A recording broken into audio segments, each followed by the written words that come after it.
confirmed number of coronavirus cases in Los Angeles County comes to 1,239,280. The confirmed number of deaths comes to 24,194. Here in Torrance, the total number of confirmed cases is 7,352, with total confirmed deaths remaining at 216. Welcome to COVID-19 Today. I'm Rhiannon Chertanich. It's 4 p.m. on Wednesday, May 26th. The U.S. Centers for Disease Control and Prevention is sharing optimism ahead of the Memorial Day weekend. CDC Director Dr. Rochelle Walensky says while she does not anticipate a rise in COVID-19 cases following the weekend, especially with encouraging vaccination data, she cautions everyone to be cautious, wear masks, stay distanced if you're not vaccinated, and to get the shot if you haven't already. Dr. Walensky said during a White House COVID-19 response team briefing that she remains cautious and hopeful that COVID-19 cases, hospitalizations, and deaths will continue to fall despite the holiday weekend. She acknowledged that previous holiday weekends have brought on surges of the coronavirus, but said the U.S. is in better shape now than before, with more than 130 million people fully vaccinated in the U.S. She said thanks to the vaccine, tens of millions of Americans are able to finally get back to something closer to normal, like visiting family and friends. She warned that unvaccinated people still remain at risk of infection. With less than a month until the state fully reopens, restaurants and most businesses are gearing up to welcome back guests as capacity restrictions and social distancing rules are expected to be lifted. Health officials are urging the public to get vaccinated ahead of the June 15th reopening date, when the county and state is expected to lift a majority of COVID-19 restrictions. LA County Public Health Director Dr. Barbara Ferrer emphasized that getting fully vaccinated provides the benefit of being able to gather in groups and get back to pre-pandemic social activities. While the daily COVID-19 numbers continue to decline, the county reported another 10 deaths yesterday attributed to the coronavirus and another 191 new cases, with 320 people hospitalized in the county, with 68 of them in the intensive care unit. In an effort to get more people vaccinated over the next few weeks, the county plans to offer more incentives, prizes, sports tickets, and giveaways through their social media platforms. Just this past weekend, residents had a chance to win 2 season pass tickets to the Lakers home games for the upcoming season to anyone who got vaccinated at a county or city-run site.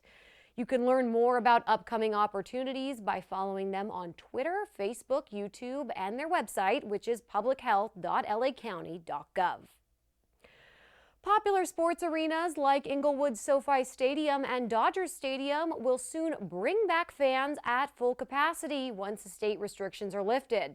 A number of Major League Baseball teams all announced plans to open their ballparks at full capacity, including the Dodgers. The team said they will open the stadium at full capacity on June 15th, while cross-city rivals will open Angels Stadium without restrictions just 2 days later. Until then, teams will continue to adhere to the state's health protocols with socially distanced seating pods at 25% capacity. Now for football fans, when the new NFL season gets underway, local teams like the Los Angeles Rams say they will welcome back fans at full capacity, which means up to 70,000 cheering fans will be able to root on the blue and gold team in person come September. Rams Chief Operating Officer Kevin DeMoff said, thanks to the County Department of Public Health, the heroic work of the medical community and first responders and everyone doing their part, we are thrilled to announce we will welcome fans to the Rams house this fall at full capacity. Their decision aligns with the updated COVID-19 guidelines announced by the state along with local authorities to take effect on June 15th. Now, according to LA County, for large outdoor events attended by more than 10,000 people, the county strongly recommends that all attendees show proof of being fully vaccinated or having a negative COVID test within 72 hours of the event. People who can't show either will still be able to attend, but must wear a mask. Just ahead of the Memorial Day weekend, the Transportation Security Administration announced several minor changes to the agency's screening process and asked that travelers come prepared for what's expected to be one of the busiest weekends throughout the pandemic. As a preventative measure against the spread of COVID-19, passengers will no longer hand their boarding passes to the TSA officer, but rather passengers will be asked to place their boarding pass or electronic screenshot right on the boarding pass reader themselves. Passengers are also being asked to place their carry-on food items into a plastic bag that will be placed into a bin during the screening process. This requirement allows for social distancing and reduces the TSA officer's need to touch a person's container of food and reduces potential cross-contamination. There will also be visual reminders at the airport to remind travelers to maintain proper spacing while waiting in line. And if your driver's license or state-issued ID expired on or after March 1st, 2020, and you aren't able to renew it before your travel, it will still be accepted at the checkpoint. The Department of Homeland Security also extended the Real ID enforcement deadline to May 3rd, 2023. Passengers are also now allowed to carry on a 12-ounce container of hand sanitizer, a shift from past TSA protocols that only allowed for 3.4-ounce sizes of gel or liquid. Face masks are, of course, still required at airport security checkpoints and within the terminals and airplanes. Now, according to AAA, more than 37 million Americans are expected to fly or catch a train during the 5-day Memorial Day holiday, which kicks off tomorrow. Pasadena City Council announced this week plans to bring back one of their treasured traditions come July 4th. Now in its 95th year, the annual America Fest celebration, the professional fireworks show held at Pasadena's historic Rose Bowl Stadium, will return after having to cancel in 2020 due to the pandemic. Pasadena city officials say this will likely be the largest 4th of July fireworks show west of the Mississippi. Details about the event have yet to be released. Independence Day comes 19 days after California fully reopens. Here in Torrance, the City Council also approved plans earlier this month to bring back the annual fireworks show to be held without spectators. The Getty Center Museum, which overlooks the 405 freeway in Brentwood, finally welcomed back visitors this week after being closed for more than a year due to the pandemic. The reopening comes just a month after its sister property, the Getty Villa, reopened in the Pacific Palisades in mid-April. Although admission is free, reservations are required as a limited number of spots are being offered daily.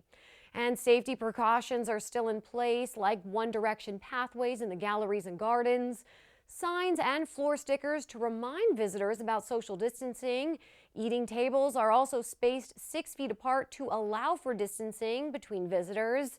And some galleries that are too small to allow for guests to move about freely will remain closed for now, along with the Getty Library. Visitors and staff are required to wear face coverings and still practice social distancing, and if you plan to visit, temperature checks will be taken upon arrival. You can learn more about their reopening protocols at getty.edu. The reward for the killer of 6-year-old Aiden Leos, who was fatally shot while sitting in his car on the way to kindergarten, has now increased to $250,000. The family, pleading with the public to help find the person who killed the innocent boy, first offered a $50,000 reward for the arrest and conviction of the killer. Then the Orange County Board of Supervisors approved spending $100,000 to add to the reward amount.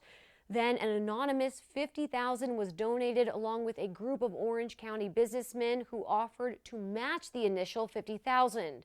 The shooting happened along the 55 freeway in Orange around 8 a.m. last Friday when Aiden's mom, Joanna Clunan, was driving him to school. The California Highway Patrol is asking anyone who was on the 55 freeway near the 22 freeway and Chapman Avenue between 7:15 a.m. and 8:15 a.m. on May 21st who may have seen the driver to come forward with any information they may have. Aiden's family hopes the growing reward will be key to the case. CHP investigators can be reached at 714-567-6000. Future in-state students applying to University of California schools may have an increased chance of getting in as California lawmakers consider a new proposal. The state Senate unveiled plans to reduce the percentage of out-of-state freshmen from 19% to 10% over the next 10 years, beginning in 2022, and compensate the UC system for lost income from higher out-of-state tuition. This would mean close to 4,600 more California students will have a chance at acceptance into the four-year public university each year.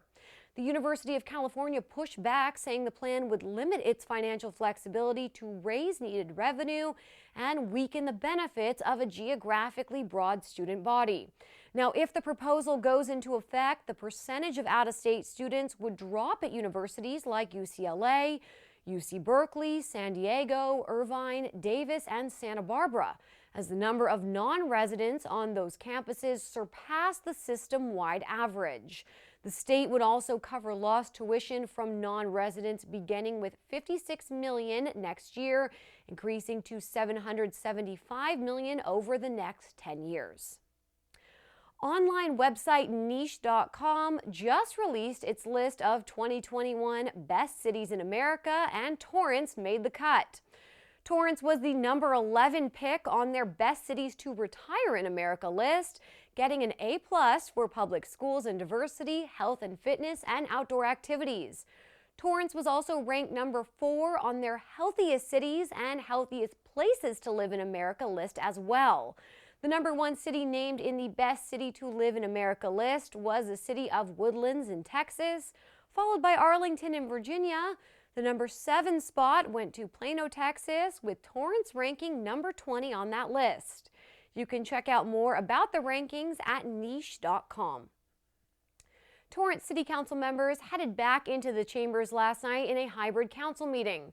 Council members read a resolution honoring Police Lieutenant Brian Osteen upon his retirement from the Torrance Police Department after 25 years of service. Then the Community Services Department presented the Torrance Rose Float Associations as well as the Torrance Sister Cities Association's annual report and financial statements for 2020 to 2021. Then the City Council approved funds for the Torrance Youth Council's annual Beat the Odds Scholarship Fund, which helps 5 deserving students in need with a $1,000 scholarship each to go toward continuing their education. Then Torrance City Manager Aram Shaparian provided updates on the city's latest COVID-19 response and recovery efforts as the state gets closer to fully reopening on June 15th and what that will mean for us locally. These items and much more were discussed last night, and the full replay of the meeting can be seen on our channel, online, and on the city's YouTube and Facebook platforms. Well, before we go, at the end of each program, we like to share feel-good stories from our community. Pictures, images, and videos that remind us of how resilient our community is and how Torrance truly cares.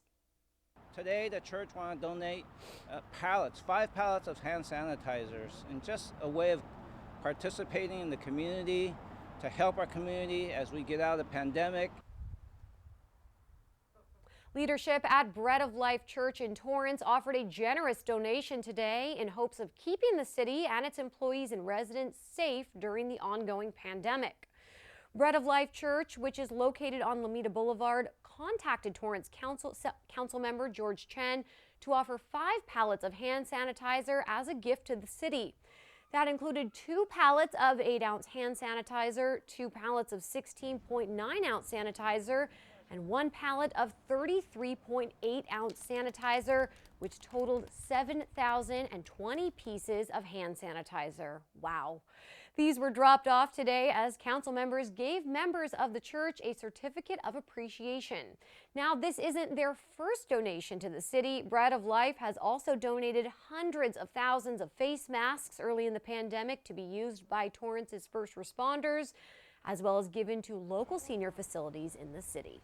What an awesome gesture to show how Torrance community members truly care for one another.